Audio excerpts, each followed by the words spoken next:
Olá, começa agora mais um Conexão Alagoas, a sua revista eletrônica repleta de jornalismo, documentários, inovação, tecnologia, saúde, educação e muito mais.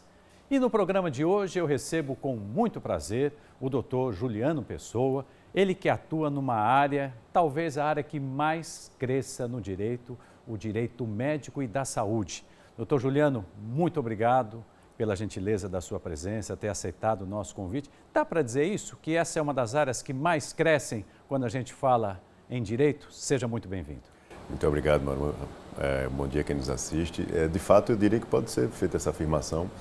É uma área que vem em plena ascensão, eu diria, né? O direito médico e da saúde, ele se expandiu muito, especialmente quando a gente passou pelo contexto de pandemia, né? Então, isso é algo que trouxe toda essa inovação e todo esse foco maior para a área da saúde. Então, naturalmente, o direito se expandiu muito nessa seara por conta da pandemia e isso perdura até hoje, principalmente quando a gente trata de questões ligadas, por exemplo, às operadoras de plano de saúde, que é outra contenda que o consumidor se depara cotidianamente. Então, por isso, a gente pode afirmar certamente que é uma área que vem se expandindo naturalmente.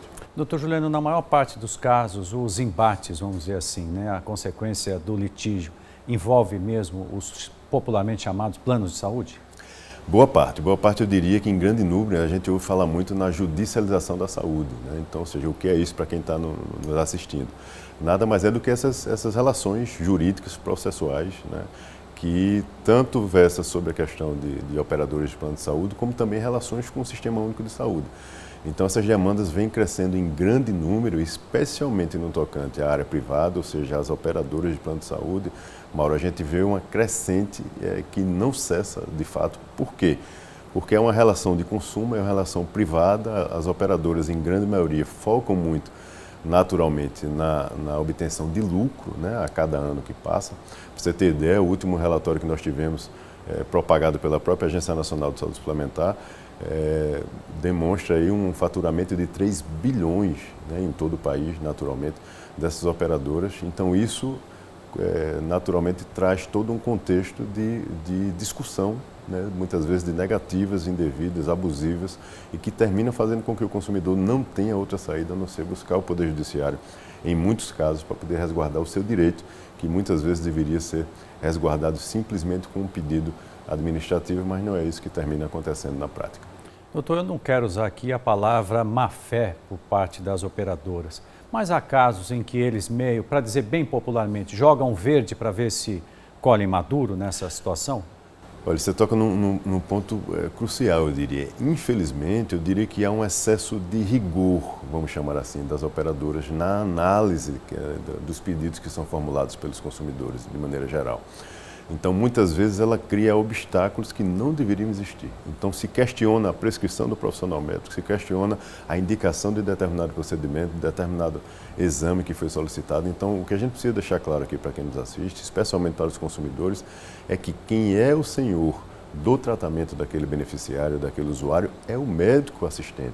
É este profissional que é devidamente habilitado, capacitado para indicar o que o paciente necessita. E todo e qualquer tratamento, Mauro, é importante que as pessoas tenham ciência disso, é individualizado. É assim que a ciência, é assim que a área da medicina assevera, destaca, e é preciso, de fato, respeitar o que o médico está prescrevendo e indicando para o paciente, porque não é fórmula genérica, não é receita de bolo, como nós chamamos popularmente, né, onde isso serve para um número X de pacientes. Não, cada paciente tem a sua demanda, a sua particularidade. Nós somos fisiologicamente com as nossas particularidades, peculiaridades, e o médico está atento a essa especificidade que determinado paciente tem. Então, é por isso que se discute tanto essas questões de negativas abusivas, por conta dessa postura, em regra geral, de negativa das operadoras, na grande maioria das vezes, infelizmente. A gente tem acompanhado casos que realmente despertam a nossa atenção, a nossa curiosidade e às vezes até a nossa raiva, porque é cada história que a gente ouve, né, doutor, que realmente chama muito a atenção, infelizmente do ponto de vista negativo. Porque se você paga, tem direito, como o senhor está dizendo, tem um médico orientando o tratamento, é aquilo. Aquela pessoa nem queria estar ali, não queria estar doente, não queria precisar disso, né? Mas acho que também cabe explicar didaticamente para os nossos telespectadores o direito médico, o direito da saúde, ele também é para as instituições, para os médicos e para os pacientes, né? Ele tem outros lados também, não é só esse, né, doutor? Isso, há uma cisão aí, né? O direito médico está muito mais ligado à defesa dos profissionais, né? Ou a demandas em face desses profissionais. E o direito da saúde está ligado a essa seara mais do lado do consumidor, em face tanto da operadora de saúde, bem como das instituições hospitalares também. Então há essa distinção, nem sempre o profissional que atua nessa seara, ele atua necessariamente no direito médico e no direito da saúde. Então há profissionais que atuam só em uma área ou em outra e há profissionais também que atuam nas duas áreas. O direito médico ele é muito mais técnico, eu diria, Mauro. Então a gente versa muitas vezes sobre questões relacionadas com o erro médico em si, né? Ou seja, relações entre médico e paciente, entre hospital e paciente, onde de repente se transcorreu ali de forma não adequada, não esperada, né, em alguns casos.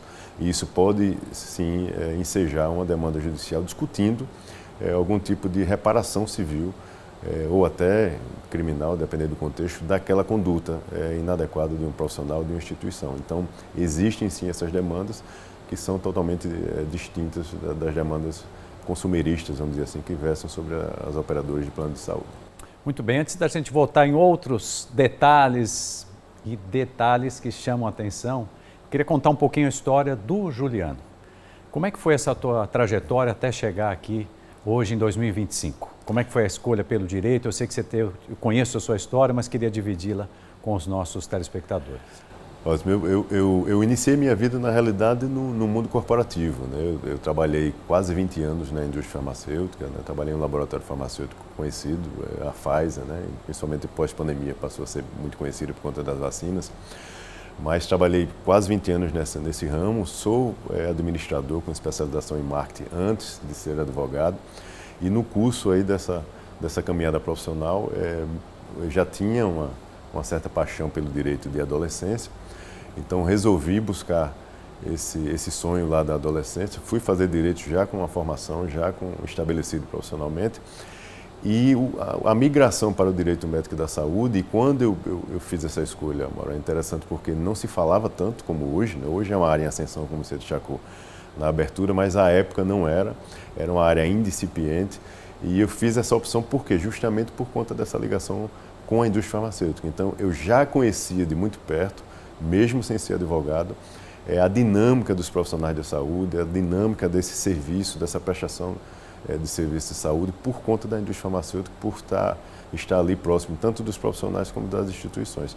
Então foi meio que natural essa migração, né, e essa escolha dessa área por conta dessa formação prévia, vamos dizer assim, dessa relação prévia profissional e que terminou me levando para o direito médico da saúde. Mesmo assim, ainda me dediquei, academicamente falando, tive a grata oportunidade, eu diria, de fazer uma especialização fora do país na área, né? Me especializei em direito médico da saúde na Universidade de Coimbra, que é um dos berços em Portugal, que é um dos berços aí mundialmente do direito médico da saúde. Então tive essa grata felicidade de me especializar lá e regressando passei a atuar quase que 100% focado nessa área, e é uma área que de fato a gente consegue ter um contexto muito parecido com outras profissões, que é aquela coisa de você de fato ativamente contribuir na vida do cidadão, na vida do teu cliente, quando você consegue muitas vezes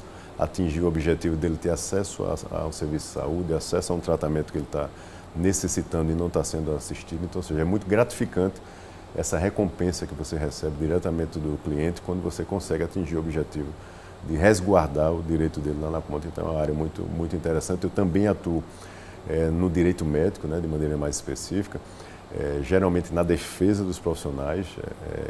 Essa é uma área que você precisa ter lado. Então, ou você demanda os profissionais ou você defende. Então eu atuo em defesa dos profissionais da saúde, mas eu demando instituições e operadoras de saúde para o consumidor. Então é uma distinção que a gente faz geralmente, mas é muito gratificante, especialmente quando você atua em favor do consumidor, pelo benefício que você traz, pelo impacto direto que você causa na vida daquela pessoa. Doutor Jânio, dá para dizer que essa tua escolha de fazer um novo curso Foi um gesto, um ato de coragem, até de ousadia? Sim, eu diria que sim. Eu fiz uma transição de carreira já próximo dos 40 anos, então assim, não é fácil, né? E pós a advocacia instalada, né, já advogando, terminei fazendo um acordo com a empresa que eu trabalhava. Que né, era uma antes, multinacional. Exatamente, né? Que era uma grande multinacional, então eu fiz um acordo e de fato decidi seguir somente na advocacia, que é o que eu faço hoje e me dedico 100%. Então é realmente desafiador, né, mas para quem foi nascido e criado de repente dentro desse contexto do mundo empreendedor, do mundo corporativo, você termina se habituando com essa coisa do desafio, né, de buscar novos horizontes, novos desafios, e é algo que de repente me move realmente. Eu acho que a advocacia talvez me encantou por isso, né, é uma dinâmica totalmente nova todos os dias, né, então cada demanda tem a sua particularidade, não é tão simples como o serviço público no sentido de você ter mais parâmetro objetivo do que é que você tem que fazer. Na advocacia não, é tudo muito novo, cada demanda às vezes você tem que entender de uma área nova, estudar sobre uma questão nova, então é algo realmente que lhe desafia no cotidiano, no dia a dia, e isso traz uma motivação adicional, né? Eu sou muito movido a essa coisa do desafio, eu sou ex-atleta também, né, na infância e na adolescência.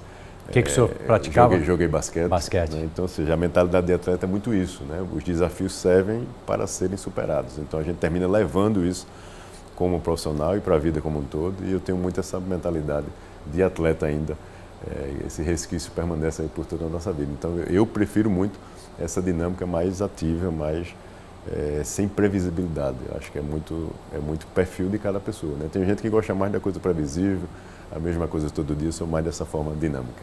Maravilha, nós vamos fazer o seguinte, doutor, a gente vai fazer uma pausa para o intervalo, na volta vamos falar de empreendedorismo, o senhor tocou num ponto que é fundamental. Fala um pouquinho também desse basquete, é bom a gente aproveitar para falar disso também, e das questões específicas do direito médico e da saúde. Então vamos fazer isso, uma pausa para um rápido intervalo e eu volto já já com essa conversa muito interessante com o doutor Juliano Pessoa. Não saia daí que eu continuo te esperando aqui. Até já.